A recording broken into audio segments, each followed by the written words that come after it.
Thank you, Speaker Sir, for letting me speak today on the Constitution. Speaker Sir, in my last few speeches, I spoke about the concept of Abhay Mudra, the concept of fearlessness, truth, and non-violence. And I showed the House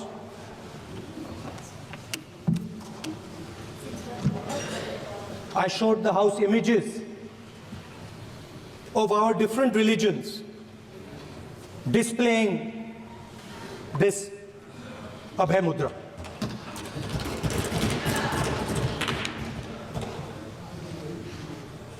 People call the Constitution the longest written Constitution in the world. But the Constitution contains a set of ideas from one philosophy of our nation, one central philosophical set of ideas of our nation. When we look at the Constitution and we open the Constitution, we can hear the voice and the ideas of Ambedkar, of Mahatma Gandhi, of Jawaharlal Nehru. But where did those ideas come from? Those ideas came from an old, profound tradition in this country. Those ideas came from Shiva, from Guru Nanak, from Basavana, from Buddha, from Mahavir, from Kabir, from a list of people. So when we speak of the Constitution and we show the Constitution, of course it is a document of modern India, but it could never have been written without ancient India and her ideas. So when we look at this Constitution, we remember this list of people, all different variations on the same idea. And in front of us stand the people who follow a very different philosophical tradition. And I want to start my speech by quoting what the supreme leader, not of the BJP, but of the modern interpretation of the ideas of the RSS has to say about the Constitution of India and about how he thinks India should be run. The worst thing about the Constitution, the worst thing about the Constitution of India is that there is nothing Indian about it. Manusmriti is that scripture which is most worshipable after Vedas for our Hindu nation, and from which our ancient times have become the basis of our culture, customs, thought, and practice. This book, for centuries, has codified the spiritual and divine march of our nation. Today, Manusmriti is law.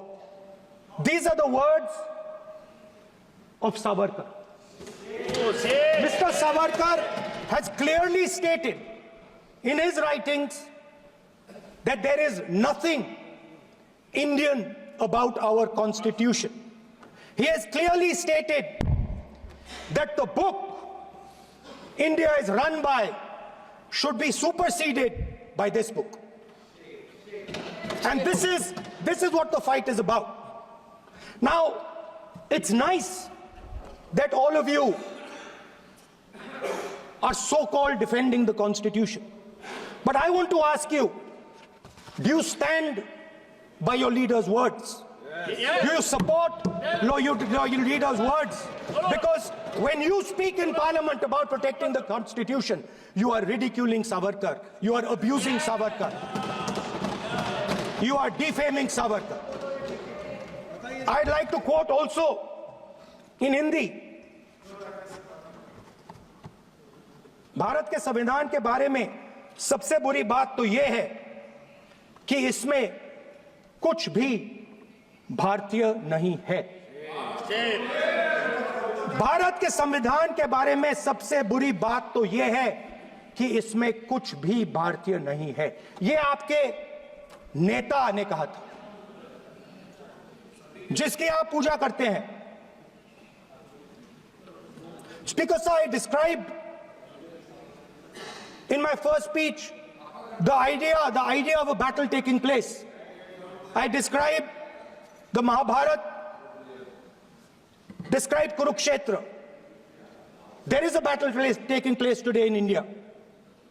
And on this side are the defenders of the idea of the Constitution. And from each state we have one. If you ask us Tamil Nadu, we will tell you Periyar. If you ask us Karnataka, we will say Basavana. If you ask us Maharashtra, we will say Phule ji, Ambedkar ji. If you ask us Gujarat, we will say Mahatma Gandhi. आप speaker को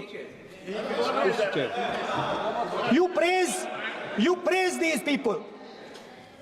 You praise these people hesitatingly because you have to. But the truth is that you want India to be run the way it used to be run. जैसे हिंदुस्तान पहले चलाया जाता था, वैसे ही आप हिंदुस्तान को चलाना चाहते हो। मैं बता रहा हूं, आ रहा हूं। पेशेंस रखिए थोड़ी, इतना एक्साइटमेंट नहीं होना चाहिए। स्पीकर सर, जब मैं छोटा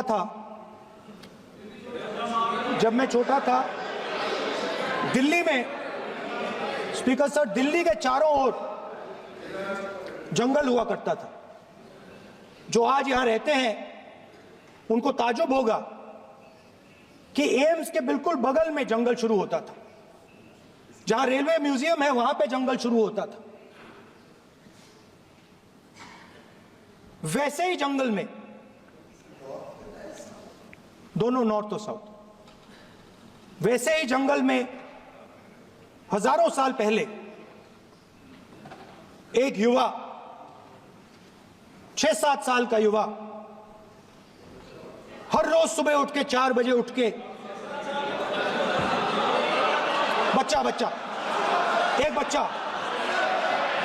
एक बच्चा, वाह बहुत बढ़िया, एक बच्चा 4 बजे उठ के तपस्या करता था। हर रोज सुबह तपस्या, हर रोज सुबह वो धनुष उठाकर तीर कमान चलाता था और घंटे उसने तपस्या की, सालों के लिए उसने तपस्या की।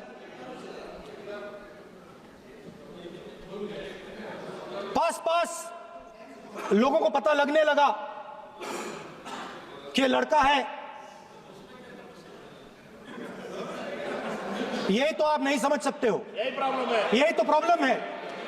धनुष में तपस्या है, मनरेगा के काम करने में तपस्या है। तपस्या का मतलब शरीर में गर्मी पैदा करना, समझिए। हाँ, तब का ये मतलब है, तपस्या का ये मतलब है। तो ये तपस्या कर रहा था, लोगों को पता लगा और वो गुरु के पास गया। लड़के का नाम एकलव्य था और वो गुरु के पास गया और उसने कहा, गुरु द्रोणाचार्य जी,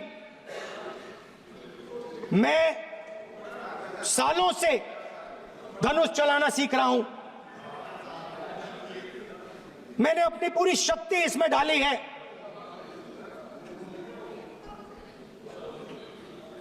आप मेरी मदद कीजिए, आप मेरे गुरु बनिए। द्रोणाचार्य जी ने एकलव्य को कहा कि आप ऊंची जात के नहीं हो, आप ऊंची जात के नहीं हो, आप द्विजा नहीं हो, मैं आपका गुरु नहीं बनूंगा, यहां से तुम चले जाओ। और एकलव्य चला गया। फिर से एकलव्य ने तपस्या शुरू की, फिर से तपस्या शुरू की। कुछ साल बाद द्रोणाचार्य जी और पांडव उसी जंगल से निकले। एक कुत्ता भौंक रहा था, कहानी आपने सुनी है, सुना देता हूं। कुत्ता भौंक रहा था, अचानक कुत्ते की आवाज शांत हो गई। द्रोणाचार्य जी और पांडव पास गए और उन्होंने देखा कि तीरों के जाल में कुत्ता फंसा हुआ था। मुंह में तीर था एक, हाँ, मगर कुत्ता तीरों के जाल में फंसा था। एक तीर मुंह में थी, शांत था कुत्ता, मगर कुत्ते को चोट नहीं लगी। एकलव्य ने अहिंसा के साथ कुत्ते को शांत किया था। द्रोणाचार्य जी आते हैं और एकदम पूछते हैं, तुम्हें यह किसने सिखाया? एकलव्य जवाब देता है, द्रोणाचार्य जी, यह मैं सीखा हूं, मैंने तपस्या की है, घंटों मैंने प्रैक्टिस की है।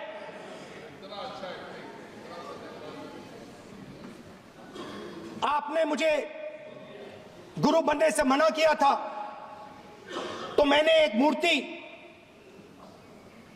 मट्टी की मूर्ति सामने रखी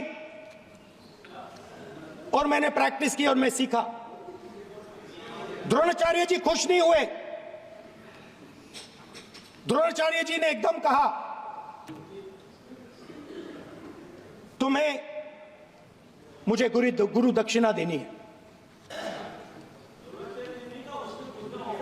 नहीं नहीं, ये आपकी स्टोरी है, ये आपकी स्टोरी है। मेरी स्टोरी है कि द्रोणाचार्य ने पूछा।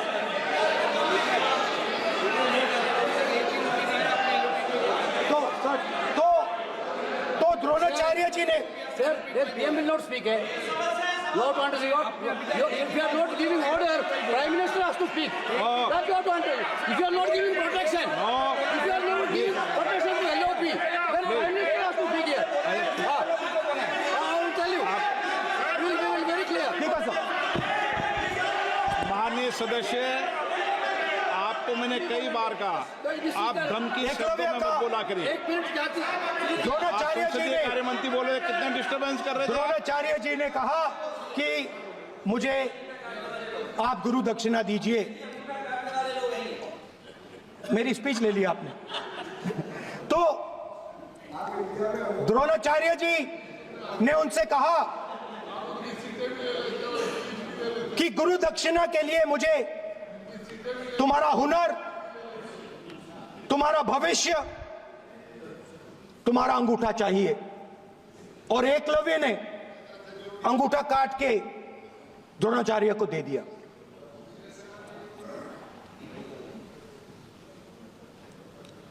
यह अभय मुद्रा है। इसमें कॉन्फिडेंस, स्ट्रेंथ, निडरता कहां से आती है? हुनर से आती है, इस अंगूठे से आती है। ये लोग इसके खिलाफ हैं। जैसे द्रोणाचार्य जी ने एकलव्य का अंगूठा काटा, वैसे ही आप पूरे देश का अंगूठा काटने में लगे हुए हो।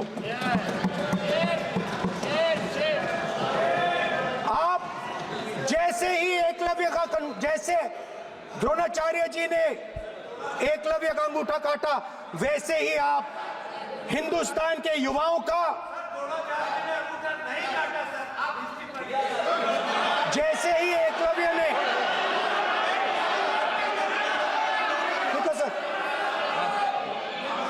जैसे जैसे एकलव्य का अंगूठा काटा गया, वैसे ही आप हिंदुस्तान के युवाओं का, सबका अंगूठा काटते हो। जब आप अदानी जी को धारावी देते हो,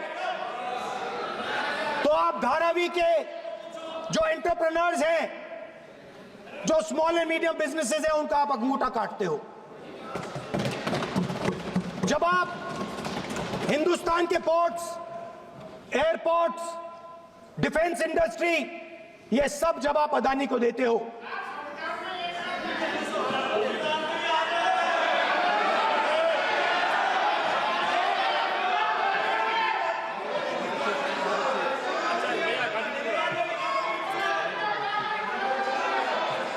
हिंदुस्तान के सारे जो फेयर प्ले बिजनेसेस हैं, जो ईमानदारी से काम करते हैं, आप उन सब का अंगूठा काटते हो जब आप अदानी की मदद करते हो। कॉन्स्टिट्यूशन में लैटरल एंट्री कर आप हिंदुस्तान के युवाओं का, पिछड़ों का, गरीबों का अंगूठा काटते हो।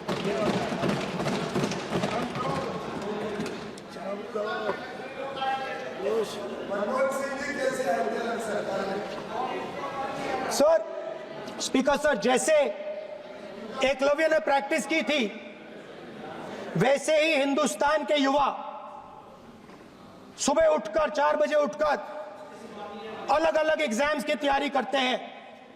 आपने देखा होगा, पहले हजारों युवा सुबह उठकर रनिंग करते थे, वेट ट्रेनिंग करते थे आर्मी में जाने के लिए। जब आपने अग्निवीर लागू किया, तो आपने उन युवाओं की उंगली काटी। जब आप पेपर लीक कराते हो, 70 बार आपने पेपर लीक करवाया है, तब आप हिंदुस्तान के युवाओं के अंगूठा काटते हो।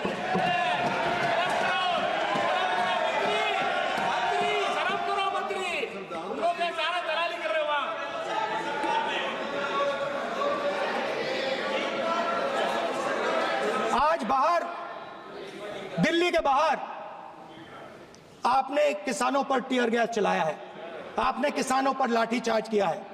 किसान आपसे एमएसपी मांगते हैं, सही दाम मांगते हैं, मगर आप अदानी को फायदा पहुंचाते हो, अंबानी को फायदा पहुंचाते हो और किसान का अंगूठा काटने का काम करते हो।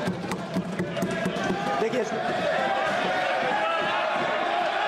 हम कहते हैं अभय मुद्रा, हम कहते हैं डरो मत, आप कहते हो हम आपका अंगूठा काट देंगे। ये फर्क है। एक तरफ कौन सर बोले, मेरे कहना है कि हम एक मिनट प्लीज बैठिए, आप बैठिए, प्लीज बैठिए, आप बैठिए। आज हम भारत के संविधान की 75 वर्ष की गौरवशाली यात्रा कर रहे हैं, और कर भाई ये चर्चा हुई थी कि हम संविधान की चर्चा करते समय उसकी उच्च कोटि की ये अपेक्षा है। आप स्पीकर सर, आप राष्ट्रपति भाषण नहीं है। कॉन्स्टिट्यूशन में कहीं नहीं लिखा है कि मोनोपोली होनी चाहिए। कॉन्स्टिट्यूशन में कहीं नहीं लिखा है कि पेपर लीक होना चाहिए। कॉन्स्टिट्यूशन में कहीं नहीं लिखा है कि अग्निवीर होना चाहिए। कॉन्स्टिट्यूशन में ये सब नहीं लिखा है, इसलिए मैं यहाँ रेस कर रहा हूँ। कॉन्स्टिट्यूशन में नहीं लिखा है कि हिंदुस्तान के युवाओं का अंगूठा काटना चाहिए, उनका जो हुनर है उनसे छीना जाना चाहिए।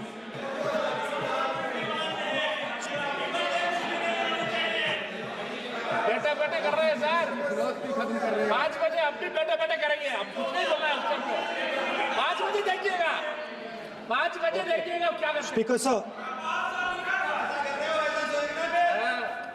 मिलेगा। मैं कुछ दिन पहले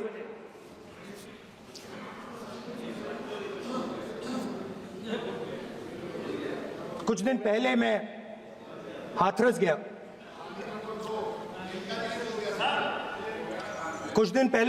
गया। हाथरस में 4 साल पहले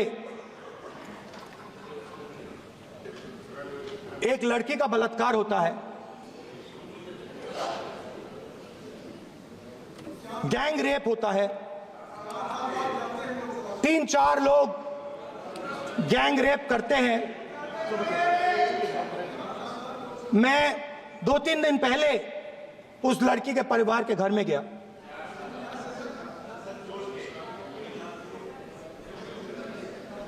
जिन्होंने गैंग रेप किया वो बाहर घूम रहे हैं और लड़की का परिवार अपने घर में बंद है। लड़की का परिवार बाहर नहीं जा सकता है। जो अपराधी हैं वो उनको रोज धमकाते हैं और वो बाहर घूमते हैं।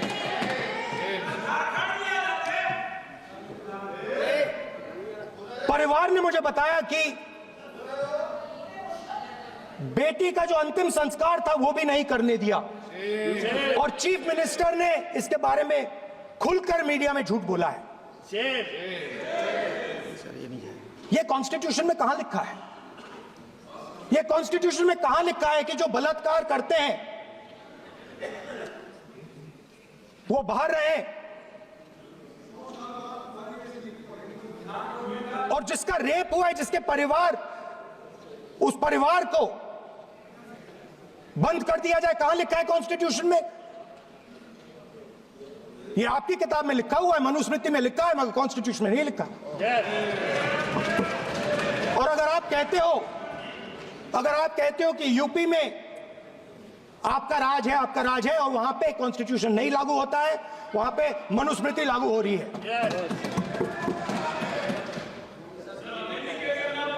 परिवार ने मुझे कहा कि यूपी की सरकार ने उन्हें वायदा किया था, कहा था कि हम आपका रिलोकेशन करेंगे, आपको कहीं और रहने की जमीन देंगे। आज तक 4 साल हो गए हैं, आज तक उनका रिलोकेशन नहीं किया गया है।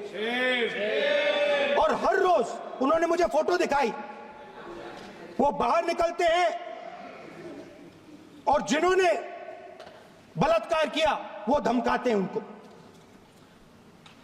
तो मैं इस हाउस में कहना चाहता हूं कि अंबेडकर जी के संविधान वाले लोग, इंडिया गठबंधन वाले लोग, हम सब मिलकर उस परिवार का रिलोकेशन हम करेंगे अगर आप नहीं करोगे तो। और हिंदुस्तान के हर गरीब व्यक्ति को हम ये कहना चाहते हैं, आपकी रक्षा कॉन्स्टिट्यूशन करता है और ये बीजेपी के लोग कॉन्स्टिट्यूशन पर 24 घंटा आक्रमण करते रहते हैं। कॉन्स्टिट्यूशन में लिखा है prohibition of discrimination on grounds of religion, race, caste, sex और place of birth. The state shall not discriminate against any citizen on grounds only of religion, race, caste, sex, place of birth, or any of them. Some days back, youngsters from Sambal came to see me. Innocent people, they had done nothing.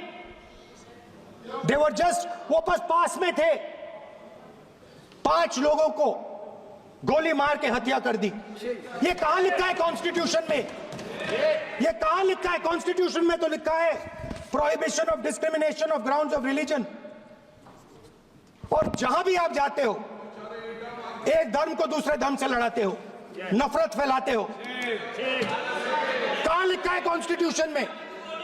कहां लिखा है constitution में कि एक धर्म को दूसरे धर्म से लड़ाना है? कहां लिखा है कॉन्स्टिट्यूशन में कि दलित परिवार को बंद करके अंदर रखना है और उनके अपराधियों को बाहर घूमने देना है? कौन से कॉन्स्टिट्यूशन में लिखा है? मुझे दिखाइए।